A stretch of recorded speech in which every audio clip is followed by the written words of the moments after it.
Losing in front of hundreds of people in a fighting game taught me more about creative work than any of my 4 years in college would ever teach me.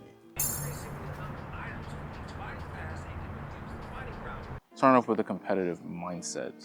When it comes to my FGC fighting and community background, it was Dragon Ball Fighters, I think around 2019 to like 2021, 2022-ish.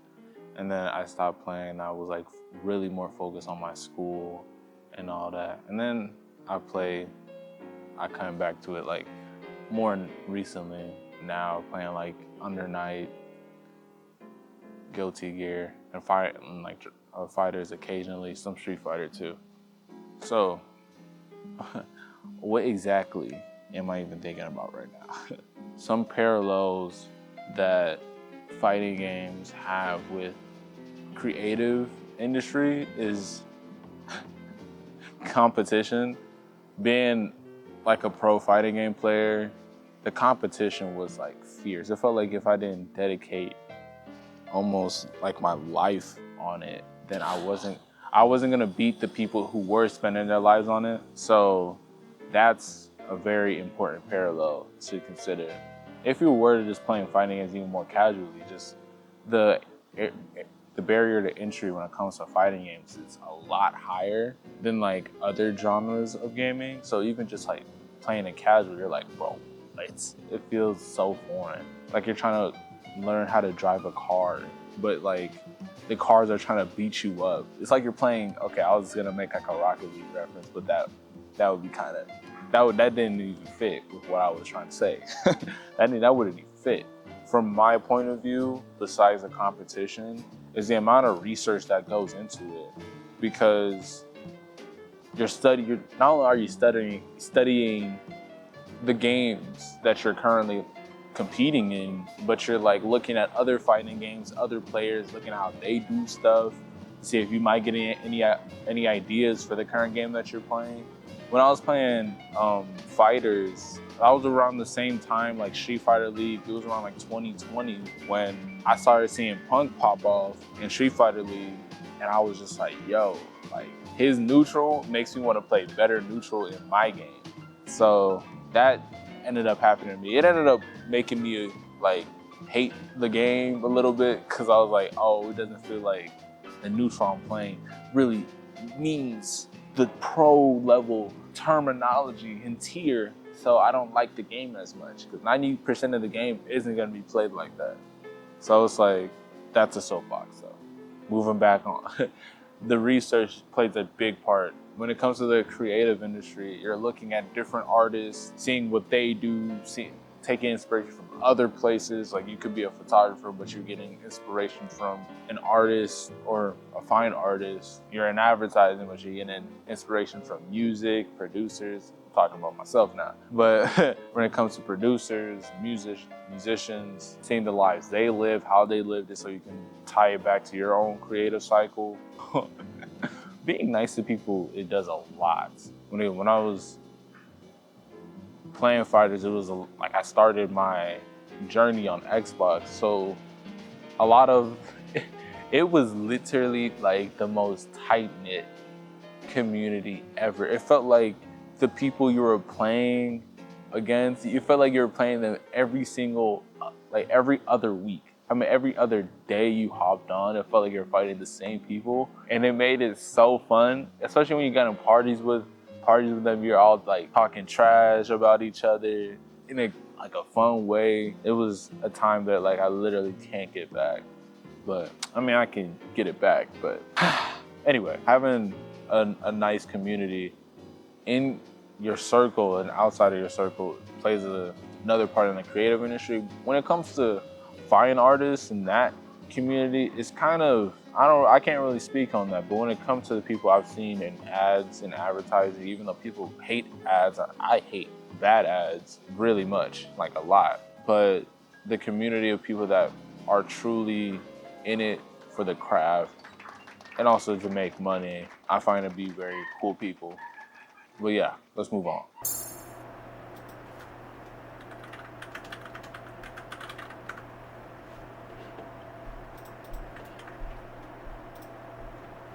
Practice versus performance. In fighting games, you practice a lot.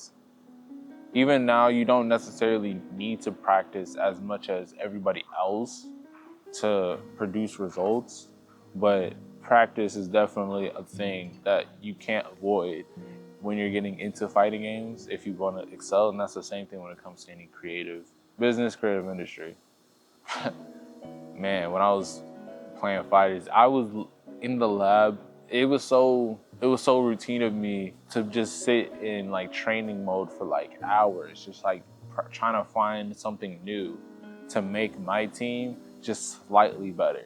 And I never wanted to switch my team. Like it felt like I wanted to stick with my main team till I died. Cause like first I got that was like the best team at the time for the character I was using. I just never wanted to switch. I didn't want to adapt to the times. And a little bit I didn't want to adapt, but also didn't want to pay money because I'm a more like conservative person when it comes to that. So I just didn't even want to spend money on like other characters. So I was kind of just like pigeonholed into that. When it came to my practice in terms of like creative industry, like when I was first considering of going into this industry in high school, I was on a STEM path and I didn't necessarily feel like I could see myself in the future of me doing stuff like that. With COVID, had enough time to really sit down, understand myself, understand my niche, and that made me push everything into a completely different direction. Finding myself just in a different place. I needed to practice. I needed to get good at whatever I was doing before I even decided, okay, let's do this for real now in college. Because I was entering competitions and I was winning some of them when it came to video production. When it came to like anything else, I was straight getting dogged on. And I was just like, bro, I gotta get better. Because these people have been doing this since they were like 8. And I can't have that. Or I don't want to lose to them, even though they had that head start. So practice. It was like every day I came back from school, I did my homework, my STEM related homework, no games, no anime. I lit like the last hour of my day, sat down in front of my computer, in front of a tutorial, learning how to use a software that I felt like I could not understand for the life of me. And I was spending so much time on that, even on the bus to my school, to like my high school, I was looking up the videos. I was trying to at least preview it before I got home so I'll understand it better. I'll be able to think about it throughout the day and just really make sure to myself that I really wanted to do this. And it wasn't just like a fluke. It wasn't like a spur of the mind decision that if I knew I can do it, no one else could really stop me. If I knew really that I wanted to pursue it, then it wouldn't, nobody's words would have like made me falter. And that's still the case even now. So practice, performance. In terms of that question, how much did the practice actually translate to the performance? When it came to fighting games, the practice directly correlated to the performance. You performed better the more that you spent honing the specific situations that were going to come up in the match, or practice as in you just played a lot of matches. So take it how you want it in that case. And when it comes to creative, the more you practice, the more you do more projects, they're going to be more comfortable and more suited, more able than the person that does a one and done project that's really huge. But now it's like, oh, can you replicate that? Then it's like, you don't really know too much about that. So even right now, I'm doing more smaller scale stuff to just get myself more used to the thing. So when it comes to scaling, I'm like, okay, I've been here before. It ain't that bad to do it 3 times, 4 times. So that's it for it. Let's move on.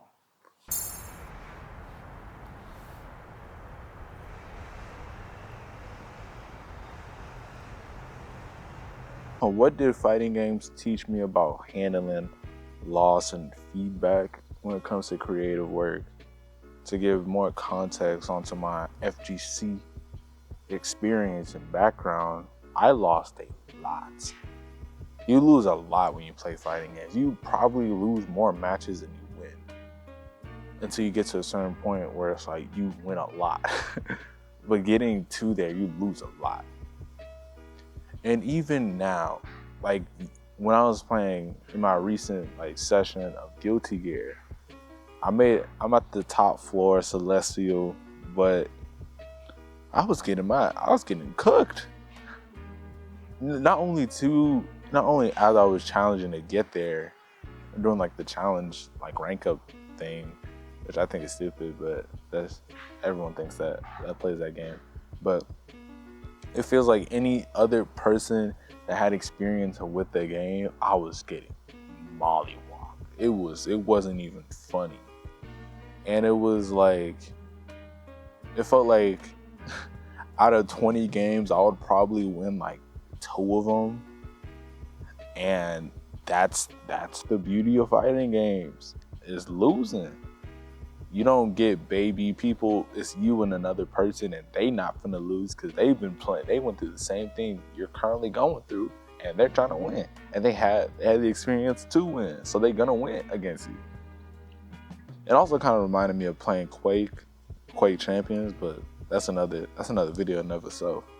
But handling loss, it helped me like detach myself from the loss, like from the emotions you feel from like losing. It isn't as deep as it seems. Like you lost, okay, what did you do wrong? It's like instantly, okay, I could have played better, I could have did this little micro dash right here in between his button and my button, I shouldn't have did that. Let me not try and do that next time. And I fight so many of the same characters like in that floor, then that's just simply like a current quiz that I'm trying to get right just to win the game. And with creative, it's also like the same thing. Let's say, oh, this client that you have for like years, oh, they don't need you no more. You technically lost that client. Is that a bad thing? Like, did you do something wrong? Maybe. Or it could have just been out of your control. So, now he goes to say, that losses come up frequently when you're creative, and when you're in advertising, they're even more common because you're supposed to make a return for the client that you're currently working with, and they're gonna want that return. They don't want that ROI to be huge for whatever they spent on you. So you feel that even more when you're dealing with this industry. I go say handling loss can be very, very humbling. So if you know that going in, you can prepare yourself mentally before the outcome. That's what I would say. That's what I think. Losing sucks. Losing sucks. Winning is fire. But losses are just a way to another win in my book.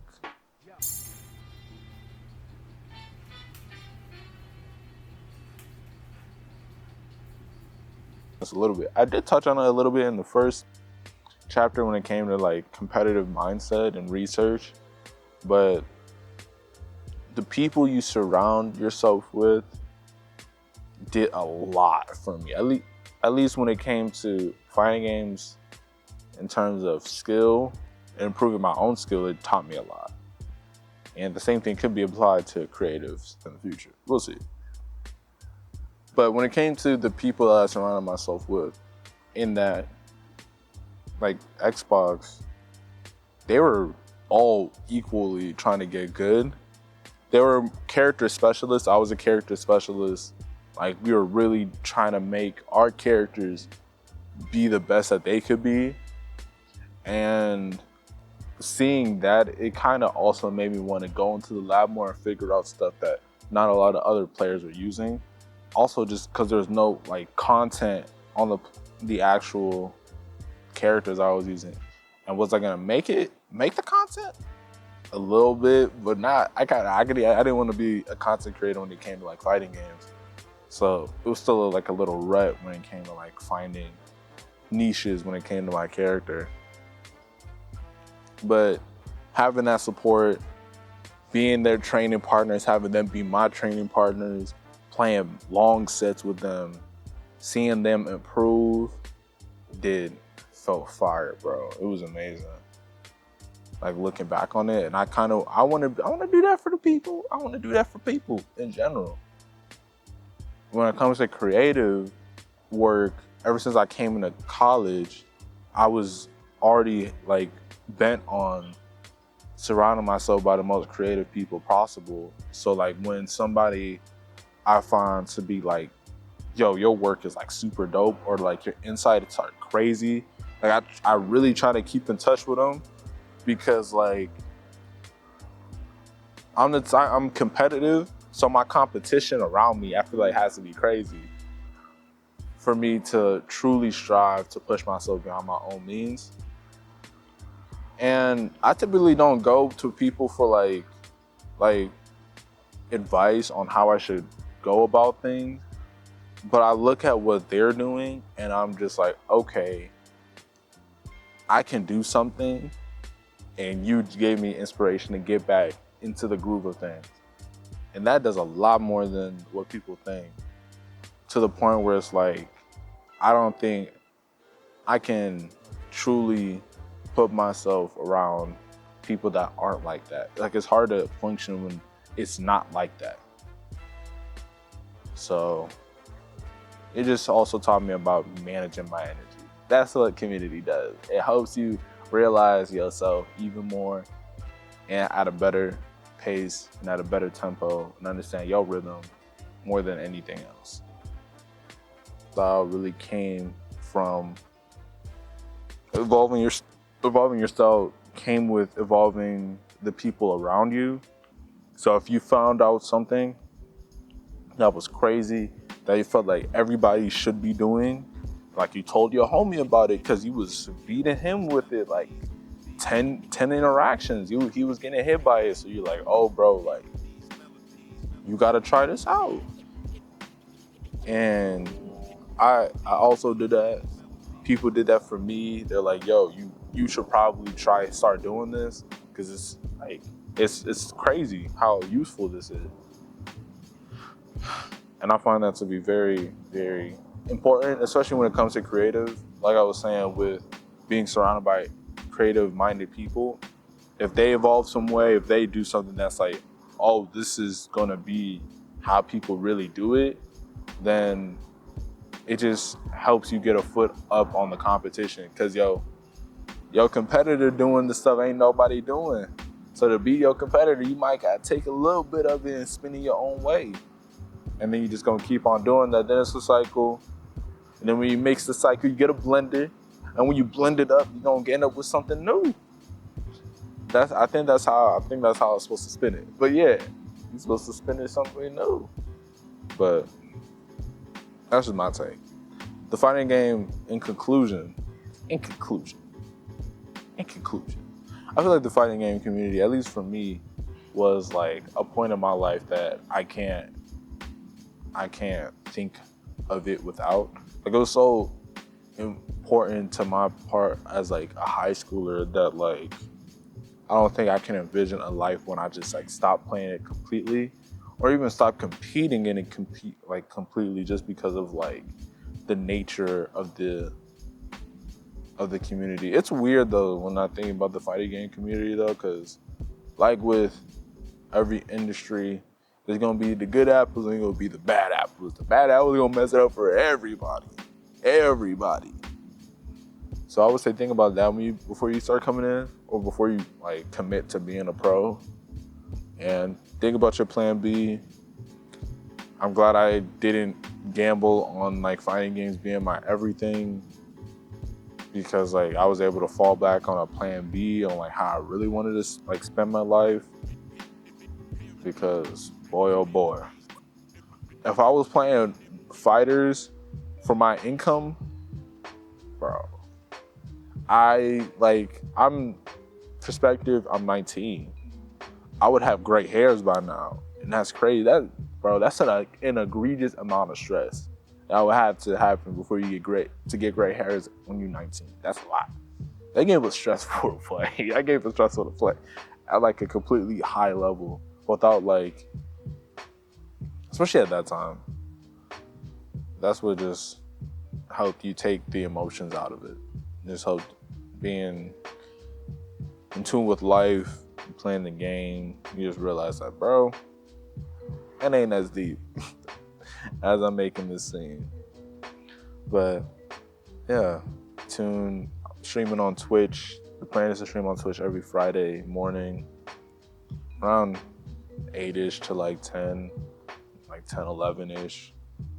So if you're in the video, you came to the end of the video, please, if you don't mind, following the Twitch page in the description, checking out the other socials. If you came from other socials, appreciate it. Seeing that you're liking it. Yeah. Love y'all. More videos, more longer videos. I like doing like more longer videos. It just makes more sense for me. But hey, I'm gonna catch y'all. Do I have anything else to say? Like an inspirational quote? Nah, I don't. I don't. But it's been cool, fun, fire, dope. I'm gonna catch y'all. Peace.